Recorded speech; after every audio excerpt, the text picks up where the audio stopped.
जी, अस्सलाम वालेकुम। आई am doctor Nighat Kashif working as head of department at Ibn Sina hospital Multan.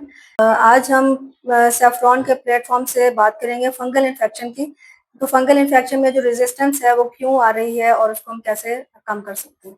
तो फंगल इन्फेक्शन एक बहुत ही कॉमन डिज़ीज़ है। I think it's becoming 5th most common disease in Pakistan in skin diseases. Why it's becoming so common because infection जो है वो contact के साथ spread करता है, एक से दूसरे को स्प्रेड करता है। और हमारे यहाँ ह्यूमिडिटी और समर क्योंकि थोड़ा लंबा होता है तो उसकी वजह से भी इन्फेक्शन परसिस्ट भी करता है और दूसरों को ट्रांसफ़र भी हो जाता है। तो कॉन्टैक्ट शेयरिंग जो है हमें प्रिवेंशन के लिए चाहिए कि कॉन्टैक्ट शेयरिंग है और क्लोथिंग वगैरह शूज़ शेयरिंग ये पेशेंट जो है वो बाकी लोगों से नहीं करे। दूसरा हम बात करेंगे कि इन्फेक्शन में रेजिस्टेंस क्यों आ रही है। तो रेजिस्टेंस जो है वो डेवलप हो रही है। रेजिस्टेंस को ठीक करने के लिए जो हमें चीज़ चाहिए वो प्रॉपर डायग्नोसिस है, प्रॉपर ट्रीटमेंट चॉइस है and proper duration of treatment है। अगर हम ये सब चीज़ें सही कर रहे हैं तो रेजिस्टेंस विल गो डाउन। अभी nowadays resistance is very high, patient have to take treatment for very long durations, 2 months, 3 months, even then recurrence जो है वो हमें नज़र आ रही है।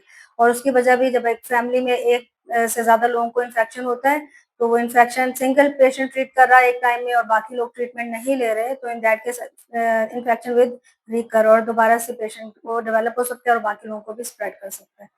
तो प्रॉपर डायग्नोसिस जो है वो डॉक्टर के पास ऑब्वियसली जब भी इन्फेक्शन हो तो पहले डॉक्टर से कंसल्ट करें।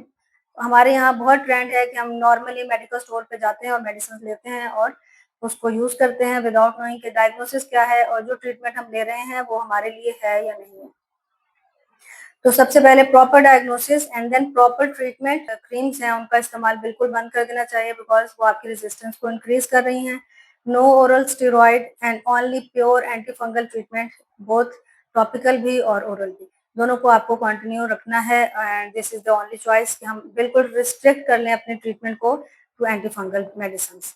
उसमें बहुत सारे एंटी फंगल हमारे पास अवेलेबल हैं, अज़ोल्स हैं, टेर्बेनाफिन है, टॉपिकल भी अवेलेबल है और ओरल भी अवेलेबल है, जो कि इस्तेमाल किए जा सकते हैं।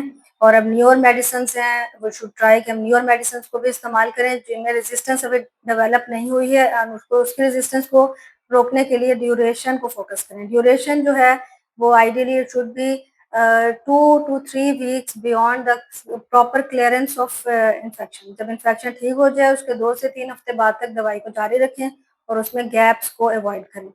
तो अगर हम proper diagnosis, proper treatment, proper duration and no shortcuts के फॉर्मूले पर अमल करेंगे तो इंशाल्लाह हम अपनी सोसाइटी को फंगल इन्फेक्शन के रेजिस्टेंस से निकाल सकते हैं। Thank you.